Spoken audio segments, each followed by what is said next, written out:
Welcome back in today's next offline lecture on 16th of June 2021.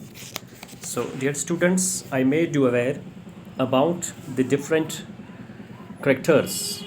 of the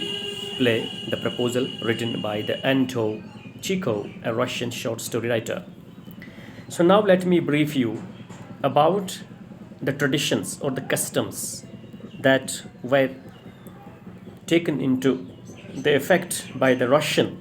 people. प्यारे बच्चों, तो Russia यानी रूस में या रशिया में जो ज़िंदगी गुजारने का तरीका जो था है वो अलग है। पहले डिफरेंट था, उसके बाद उसमें मॉडिफिकेशन होती हैं, चेंज आती हैं, जितने साल गुजरते हैं, सालों के बाद, टाइम के बाद, समय के बाद ये चीज़ें हर जगह आती हैं। तो रशिया में भी डिफरेंट तरीके के जो वहाँ पर प्रैक्टिस अपनाई जाती थी, उनमें एक ख़ास ये थी कि वहाँ पर शादी जो करते थे लोग, अक्सर वहाँ के बड़े लोग शादी करते थे या रिश्ता जोड़ते थे किसी ऐसे घर में या घराने में या ख़ानदान में जिनका स्टेटस उनके बराबर हो या उनसे ज़्यादा हो, ताकि उनकी इकोनॉमी को और बढ़ोतरी मिले और उनका स्टेटस जो है वो बढ़ जाए या उनकी इकोनॉमिक कंडीशन हो ज़्यादा हो जाए या वो उससे ज़्यादा अमीर बन जाए। अक्सर this thing was preferred in the Russia that particular family having a particular status or a good economic status, they always prefer to make relations with those families who are parallel to them or who are also rich, so that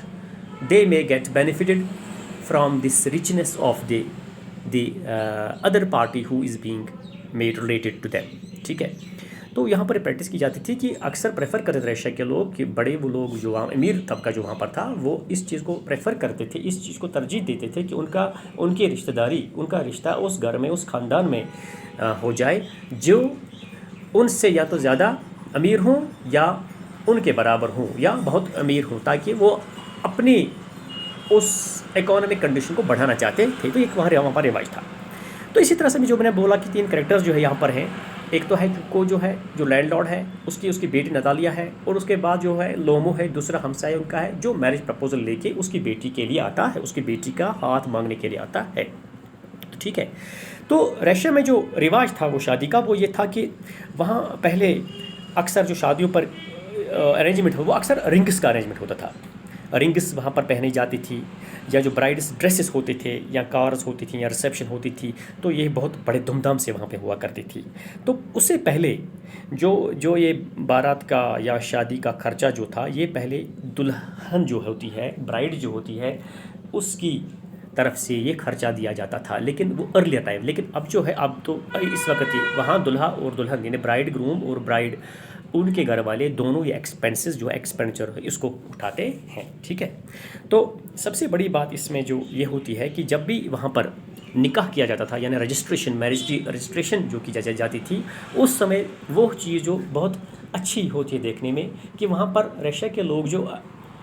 actually बड़े बड़े compartment में रहते हैं, जो apartments में रहते हैं, जिन्हें 5, 6, 7, 10, 15 मंजिलों में रहते हैं, तो उस वक्त जब लड़का आता था रजिस्ट्रेशन के लिए, तो दुल्हन को वहाँ पर छुपाया जाता था। तो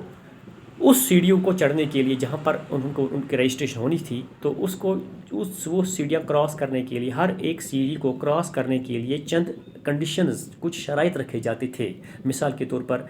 दुल्हन के बचपन के फ़ोटो दिखाए जाते थे दुल्हे को, तो उसको बताया जाता था ये कौन है, ताकि पहचान ना पहचाने, या इसके मुताबिक कोई सवाल किया जाते थे। और हर लम्हा पर दुल्हे को या उसके साथ जो आदमी होते थे, उनके दोस्त होते, उनको उसका जवाब देना होता था। अगर वो जवाब देते तो उनको आगे चलने की इजाज़त होती, और अगर वो जवाब ना देते तो उनको फ़ाइन देना पड़ता in the form of money. ठीक है,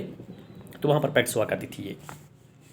और एक वहाँ पर प्रैक्टिस हुआ करती थी कि जब भी वहाँ पर शादी के मौके पर ये केक वेक या बहुत सी यहाँ पर यानी पार्टीज़ हुआ करती थी, तो उन पार्टीज़ में जब वो बैठा करते थे, तो वहाँ पर उनके रिलेशंस, दोनों साइड के रिलेटिव जो होते थे, उस वक़्त वहाँ पर ये बहुत ही गर्मा गर्मी होती थी कि कुछ चीज़ें दुल्हे के जो हैं वो छुपाए जाते थे, तो उनके लिए भी पैसा देना पड़ता था। जो इस वक्त हमारे इंडिया में या यहाँ पर ये प्रॉब्लम है, हमारी अक्सर गाँवों में इस वक्त होता है कि दुल्हे के जो जूते अक्सर वो छुपाए दिए जाते हैं, तो बाद में जो है दुल्हे के या उसके फ्रेंड्स जो हैं उनसे कोई पैसा निकाला जाता था, तो उस तरह से उस प्रैक्टिस को भी रशिया में जो है वहाँ पर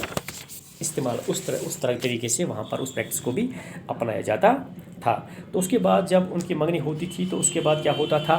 कि वो दुल्हा और दुल्हन अपनी गाड़ी में जाके तमाम शहर का चक्कर लगाते, उसके बाद आते तो वहाँ पर जो गेस्ट्स हैं, इनवाइटेड गेस्ट्स हैं, वो वहाँ पर बैठे होते हैं। उसके बाद जो है वो सेलिब्रेशन होती है ड्रिंक्स की वगैरह की, और केक काटा जाता है। उस वक्त वो केक जो है दुल्हा और दुल्हन एक दूसरे को खिला देते हैं। तो इस तरह से जो ये सब कुछ रशियन जो कल्चर है शादी का, इस प्रकार से का होता है। तो ये चंद बातें थी जो रशियन वेडिंग के हिसाब से, रशियन वेडिंग के मुतालिक मैंने आपसे कही। तो बच्चों, इसमें जो अब ये मैरिज का प्रपोज़ल जो है, अब हम ये दूसरे वीडियो में हम शुरू करने जाते हैं कि किस तरह से जो प्ले जो है किस तरह स्टार्ट होती है, किस तरह से ये जो लोमो है अपना रिश्ता लेके आता है उस नटालिया के लिए, जो 25 साल की एक लड़की होती है, एक लैंडलॉर्ड की, जिसका नाम होता है शुको। तो अब हम इस नेक्स्ट जो चुबको जो होता है, लैंडलॉर्ड होता है, उसकी बेटी जो होती है 25 साल की, तो किस तरह से जो ये लोमो आता है अपने हमसाय के घर, तो किस तरह से ट्रीट करता है उसके यानी वो चुबको, और लड़की जो है उसकी कमेंट्स क्या रहते हैं शादी पे। तो वहाँ पे झगड़े भी होते हैं, तो झगड़े को लेके काफ़ी जो उनमें से ब्रेकअप भी हो जाता है उस समय। तो फिर उसको वापस लाया जाता है उस लड़के को। तो सबसे तो कहानी किस तरह स्टार्ट होती है और एंड होती है, ये हम इंशाल्लाह आगे 2-4 वीडियो में पढ़ेंगे।